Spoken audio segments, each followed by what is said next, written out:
আসসালামু আলাইকুম ওরহমতুল্লাহ। দেশের অশান্ত পরিস্থিতি দূরীকরণের জন্য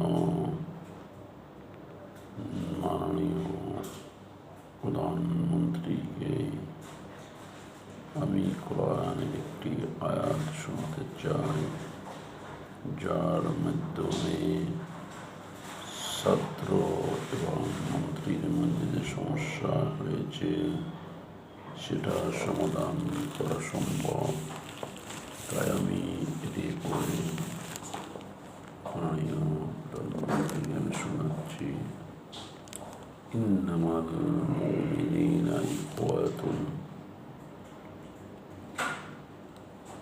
ফাসলিহু বাইনা আখওয়াইকুম ওয়াত্তাকুল্লাহা লাআল্লাকুম তুরহামুন।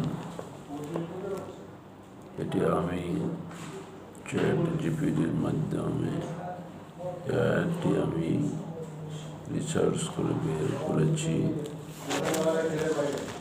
এখানে আল্লাহ বলতেছেন, ইন্নামা নিশ্চয়ই আল মুমিনরা ইখওয়াতুন ভাই ভাই, পরস্পর ভাই ভাই। ফাসলিহু অতএব মীমাংসা করে দাও, বাইনা মধ্যে, আখওয়াইকুম তোমাদের দুই ভাইয়ের মধ্যে, ওয়াত্তাকুল্লাহ এবং তোমরা তাকে অবলম্বন করো, আল্লাহকে ভয় করো, লাআল্লাকুম তুরহামুন যাতে তোমরা রহমতপ্রাপ্ত হও।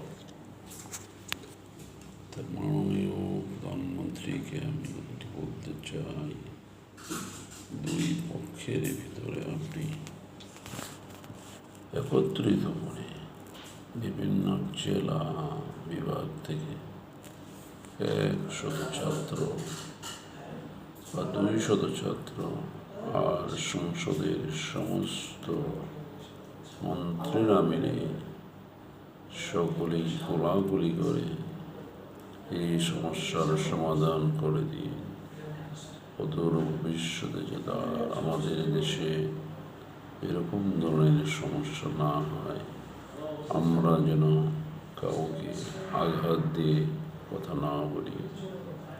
মাননীয় প্রধানমন্ত্রী, আমি আপনার দৃষ্টি আকর্ষণ করছি, আপনি অনেক ঠান্ডা মাথার লোক, তাই আমি আপনাকে এই রিকোয়েস্টটি করলাম। ধন্যবাদ।